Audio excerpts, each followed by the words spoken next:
সমন্বয়করা জেলায় জেলায় হানিমুন করতে পারবে না। তোমরা সফর করছো, এই সফরের টাকা তোমাদেরকে কে দিচ্ছে? আপনাদের মনে সন্দেহ আসছে কিনা প্রাণ চুরির টাকা দিয়ে তারা এই সফর করছে?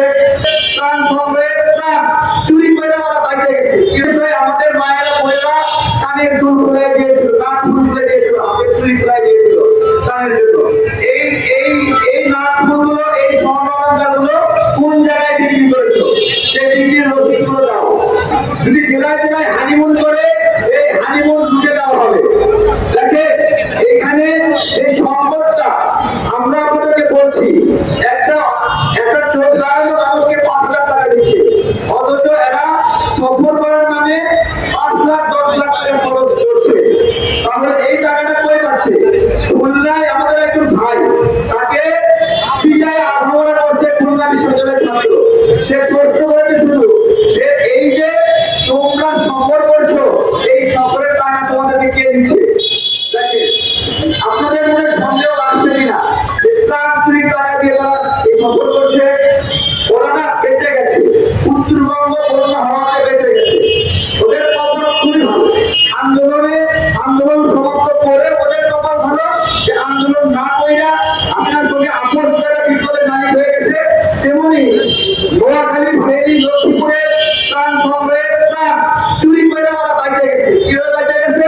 আবারও উত্তরবঙ্গে বন্যা হয়েছে, এত বছর ধরে বলছে তার ভালো হচ্ছে, উত্তরবঙ্গে এই টাকাটা ব্যয় করা যাবে। উত্তরবঙ্গের টাকাটা তো ব্যয় করবা, কিন্তু ব্যাংক হিসেবে দেখাও ওই ব্যাংক হিসেবে টাকাগুলো কই। একটা বিষয় গেল। 2 নম্বর বিষয়, আমাদের মায়েরা বোনেরা কানের দুল খুলে দিয়েছিল, নাক ফুল খুলে দিয়েছিল, হাতের চুরি খুলে দিয়েছিল কানের জন্য। এই এই এই নাক ফুলগুলো, এই স্বর্ণালঙ্কারগুলো কোন জায়গায় বিক্রি করেছো? সেই বিক্রির রসিদগুলো দাও। সেগুলো বিক্রি করে ব্যাংকে রাখছো কিনা? 1 নম্বর গেল। 2 নম্বর, অনলাইনে আসা টাকাগুলো তোমরা ব্যাংকে ঢুকছো, বুঝলাম। অফলাইনে আসা টাকাগুলো কি ব্যাংকে রাখছো? সেই ব্যাংকের রসিদগুলো।